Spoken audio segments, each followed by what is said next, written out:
Kitchen Thug just took a trip to Walmart. It's the motherfucking Eagle Double G. Snoop Dogg.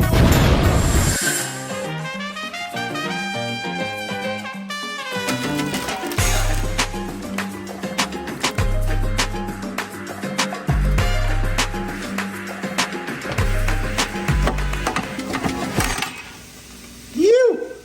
Tater, man. Baked tater.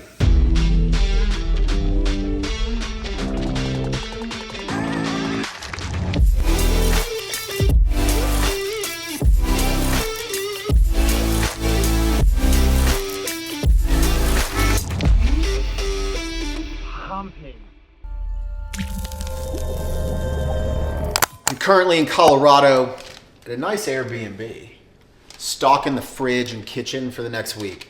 I just spent $115 at Walmart. This is what I bought, and this is the reality of how to approach mindful eating, awareness of what you're consuming, whole foods nutrition, while still doing it realistically the way most people in America have to do. Most people have a Walmart within their vicinity. Not everybody's living in Yuppieville where they can hit up a Trader Joe's or a Whole Foods. As much as I dig those grocery stores, most people ain't cutting it. They got a Walmart. Here's what you can do. The reality of whole food nutrition in America with our totally subverted food system. Let's get into it. Got 2 bags. I'm curling $115. Guns, curls for the girls, bro. All right, bag 1. Let's dive in. Ground turkey on sale for $9. This is 3 pounds. All right, again, I eat animal protein. If you don't want to eat animal protein, don't do it. You have to find out what works for you, your body, your physiology, your digestive system, and what fits in with your food morals and values. Ground turkey on sale. I'll cook some tonight. I'll freeze the rest of it. And the reality is, maybe not reality, but at least it claims there's no antibiotics ever. Realistically, if you're consuming animal products, you do want to do your best in terms of quality. What those animals are fed dictates the health, the micro and macronutrients per se within those animals, muscle meats, fatty tissues, tendons, ligaments, and you're ultimately consuming that. So you do want to do your best, but let's give value, right? Bath salts. And not the PCP. I mean, I like to get loose, maybe not PCP loose. Epsom salts along with pure baking soda. Baking soda you can use with Epsom salts for an Epsom salt bath.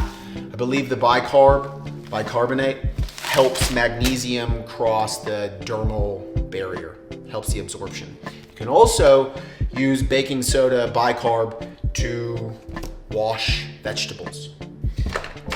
Macadamia, no, that's not macadamia nuts. This is actually kind of cool. I've never used this before. Rice cooked in bone broth kind of thing. Does that zoom? Yeah, I don't know. We'll see how it goes. Don't be afraid of rice. You need to figure out what type of carbohydrates your gut tolerates, your health history tolerates. Rice is legit. Macadamia nuts, good fat profiles within macadamia nuts. You know I'm on that coconut water. You know I'm on that coconut oil. What else we got?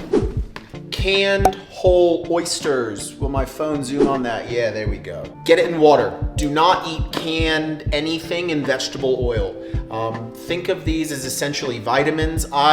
Part of my nutrition, I have to really be aware of histamine consumption. I had developed mast cell activation syndrome and also a histamine intolerance. So certain foods, health foods even, are really high in histamine. So actually, my body has a hard time handling the degradation of histamine within the gut and the clearance. Canned foods, sardines, mackerel, oysters are high histamine, but these are really nutrient dense. So is that getting, no, it's focused on my face. So anyways, really good if it fits into your food paradigm.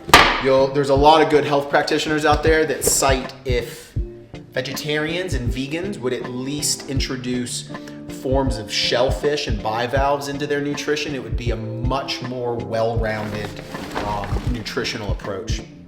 Ground lamb, so good. Goat cheese, is that gonna kind of, there we go, goat cheese.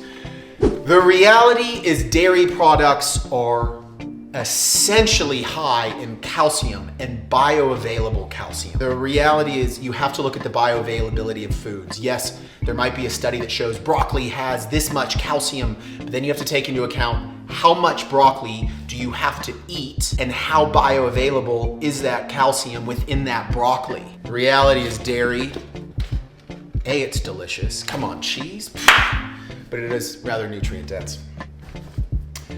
Pinto beans.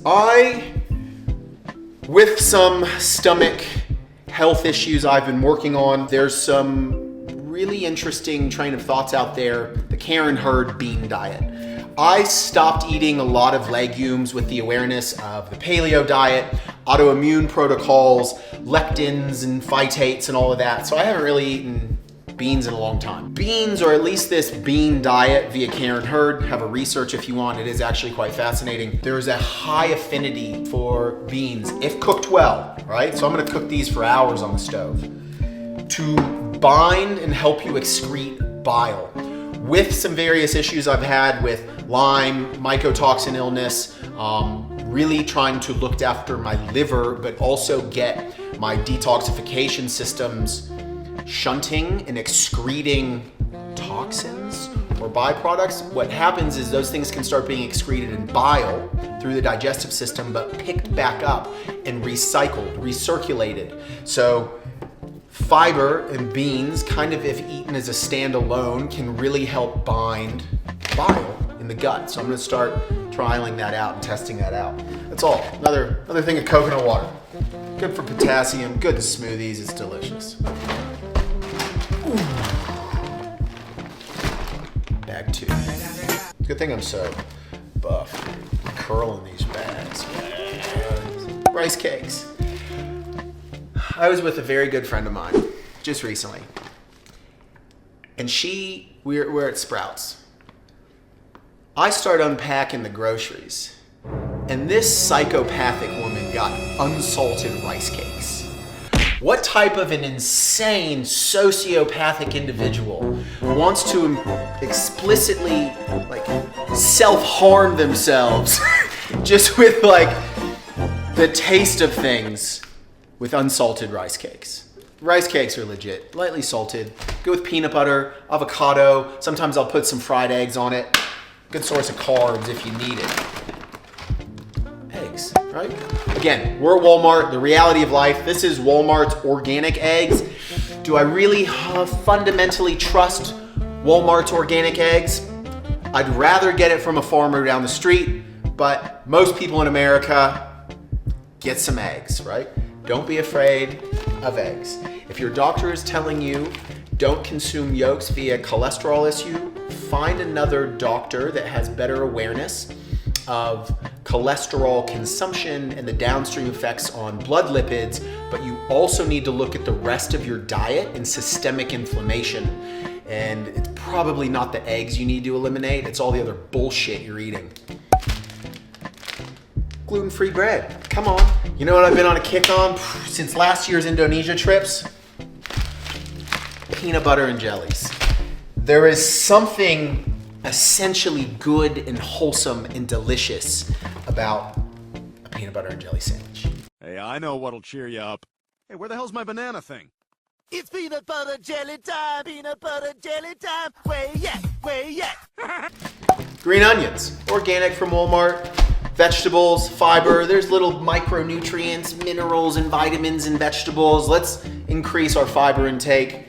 Asparagus, really high in folate. I have one of the MTHFR motherfucker gene mutations that Gary Brecka is kind of now bringing it to the forefront of Joe Rogan's sphere of influence. MTHFR mutations, or SNPs, are of relevance because it's how you deal with various methylation processes. If you have one of the MTHFR defects, you need to consume whole food folate.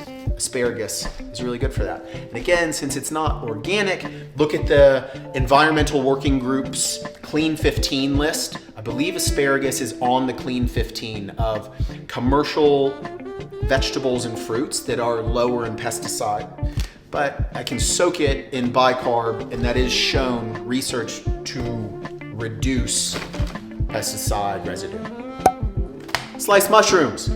Mushrooms have some good vitamins in it. Also, if you follow some of the Ray Peat protocols, mushrooms and the fiber content help to pull lipopolysaccharides out of the GI system.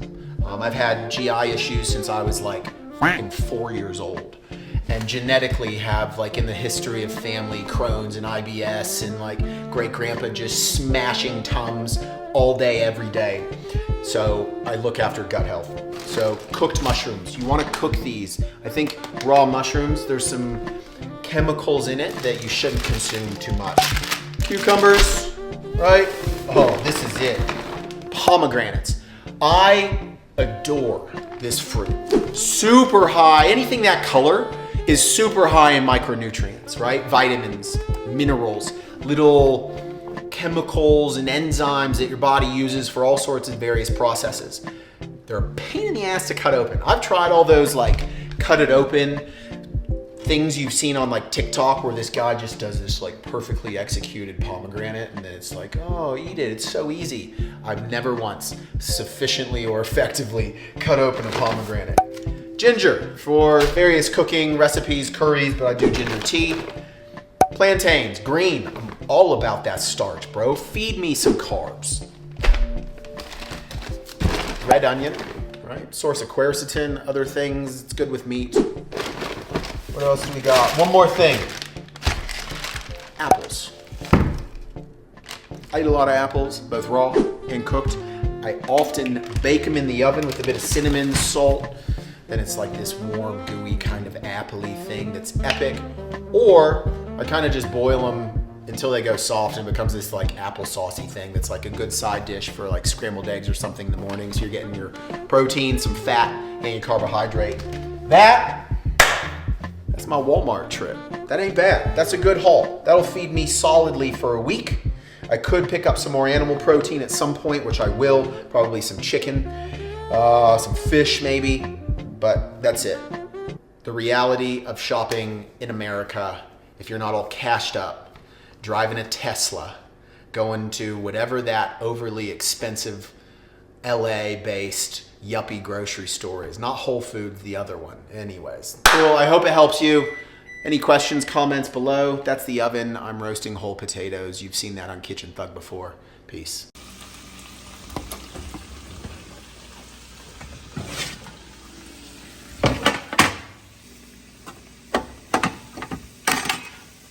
You! Tater, man. Baked tater.